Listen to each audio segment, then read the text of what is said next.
Shifa Hospital, most affordable and compassionate healthcare in city of Bijapur.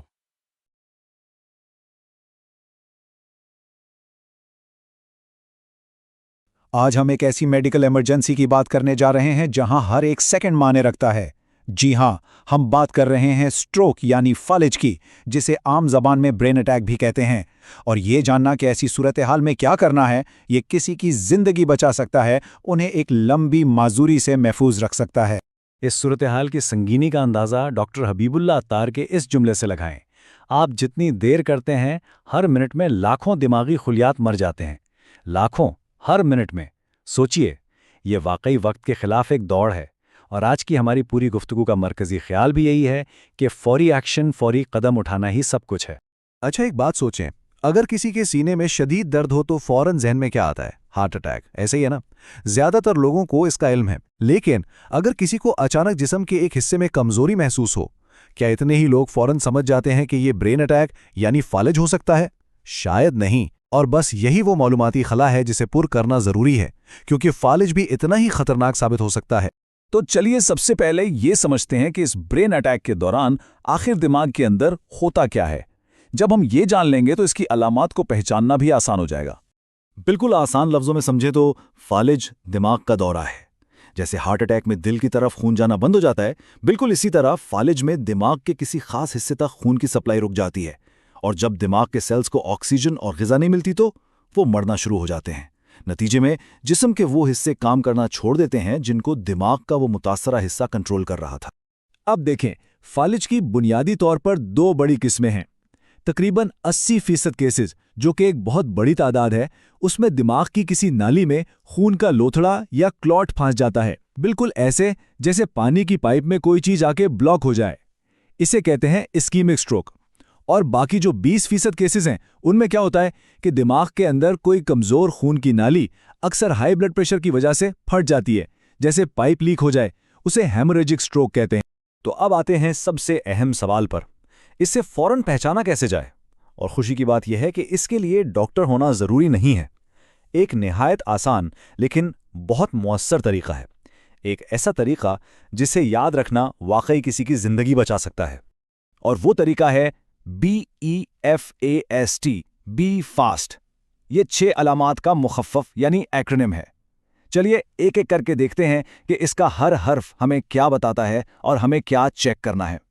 सबसे पहले B से बनता है बैलेंस यानी तवाज़ुन।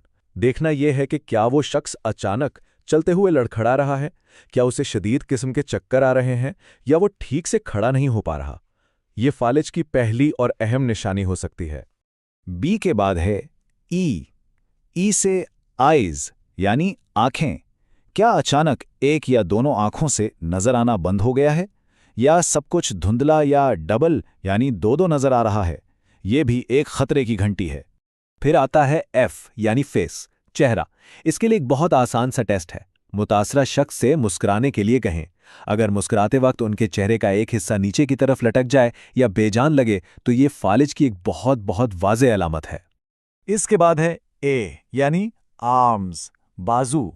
उनसे कहें कि अपने दोनों बाजू सामने की तरफ सीधे उठाएं। अगर एक बाजू कमजोरी की वजह से खुद ब खुद नीचे की तरफ गिरने लगे तो ये एक और बड़ी निशानी है। अब बारी है एस की। एस से स्पीच यानी बोलचाल। उनसे कोई भी आसान सा जुमला दोहराने को कहें। मिसाल के तौर पर, आज मौसम अच्छा है। अगर उनकी जुबान लड़खड़ा रही है, वो अल्फाज ठीक से अदा नहीं कर पा रहे, या उनकी बातें बेरब्त सी लग रही हैं, तो समझ जाएं कि ये भी एक अलामत हो सकती है। और आखिर में सबसे अहम हर्फ टी का मतलब है टाइम यानी वक्त। इसका मतलब ये है कि अगर BEFAS में से कोई सिर्फ एक निशानी भी नजर आ जाए तो एक पल भी जाया नहीं करना। ये इंतजार करने का वक्त नहीं है कि शायद सब ठीक हो जाए। नहीं, ये फौरन बिला ताखीर अस्पताल पहुंचने का वक्त है। अच्छा, तो अब हमने अलामा तो पहचान ली, लेकिन ये फौरी एक्शन इतना जरूरी क्यों है? यहाँ एक कॉन्सेप्ट आता है जिसे कहते हैं गोल्डन विंडो। और ये वो वक्त है जो इलाज की कामयाबी और मरीज की आइंदा जिंदगी का फैसला करता है। यह गोल्डन विंडो है सिर्फ और सिर्फ 4.5 घंटे। जी हाँ, पहली अलामत जाहिर होने से लेकर इलाज शुरू होने तक कुल वक्त है 4.5 घंटे। इस टाइम फ्रेम को अपने जहन में नक्श कर लें। लेकिन सवाल यह है कि ये 4.5 घंटे इतने खास क्यों हैं? वो इसलिए क्योंकि इस वक्त के दौरान इस्कीमिक स्ट्रोक यानी रुकावट वाले फालिज के मरीज को एक खास क्लॉट बस्टर इंजेक्शन लगाया जा सकता है। ये इंजेक्शन किसी जादू की तरह काम करता है। ये खून के उस लोथड़े को पिघला देता है, दिमाग की ब्लड सप्लाई बहाल कर देता है और अगर वक्त पर मिल जाए तो फालिज के असरात को मुकम्मल तौर पर रिवर्स भी कर सकता है। सोचिए, मुकम्मल रिवर्सल। तो ये वक्त के खिलाफ दौड़ असल में दिखती कैसी है? देखें, जैसे ही अलामात शुरू हुईं, घड़ी की सुइयां चलना शुरू हो गईं। अब इन 4.5 घंटों में मदद बुलानी है, अस्पताल पहुंचना है, सीटी स्कैन करवाना है ताकि पता चले कि फालिज की किस्म कौन सी है और फिर इलाज शुरू करना है। इस वक्त के गुजरने के बाद वो जिंदगी बचाने वाला इंजेक्शन बेअसर हो जाता है। ठीक है, तो जब तक एम्बुलेंस पहुंचे या आप अस्पताल के रास्ते में हो, इस दौरान क्या करना चाहिए? कुछ चीजें हैं जो आपको जरूर करनी है और कुछ ऐसी हैं जिनसे हर हाल में बचना है। देखें, जो काम करने हैं, मरीज को आराम से सीधा लेटाएं और उनका सर एक तरफ मोड़ दें ताकि अगर उल्टी आए तो वो सांस की नाली में ना जाए। और हाँ, सबसे ज़रूरी काम, जिस वक्त अलामात शुरू हुई थीं वो वक्त फौरन नोट कर लें। डॉक्टर्स के लिए ये मालूमात बहुत अहम है। अब आते हैं उन चीज़ों पर जो बिल्कुल नहीं करनी। मरीज को कुछ भी खाने या पीने को ना दें क्योंकि उनके निगलने की सलाहियत मुतासिर हो सकती है। मफलूज बाजू या टांग की मालिश हरगिज़ ना करें और डॉक्टर से पूछे बगैर ब्लड प्रेशर की कोई दवा अपनी तरफ से ना दें। इमरजेंसी में सही तरीके से रिएक्ट करना तो इंतहाई अहम है, इसमें कोई शक नहीं। लेकिन क्या इससे भी बेहतर कोई हिकमत अमली हो सकती है? जी हां, और वो है कि फालिज की नौबत ही ना आने दी जाए। इसका मतलब है उन रिस्क फैक्टर्स को कंट्रोल करना जो फालिज का खतरा बढ़ाते हैं। फालिज का सबसे बड़ा दुश्मन, नंबर 1 रिस्क फैक्टर है हाई ब्लड प्रेशर। ये दिमाग की नाजुक नालियों को कमज़ोर कर देता है। इसके अलावा ज़ियाबितीज़ यानी शुगर की बीमारी, तंबाकू नोशी और दिल की बेतरतीब धड़कन जिसे एट्रियल फिब्रिलेशन कहते हैं, ये सब बड़े रिस्क फैक्टर्स हैं। अगर इन बीमारियों को कंट्रोल में रखा जाए तो फालिज से बचने का ये सबसे कारगर तरीका है।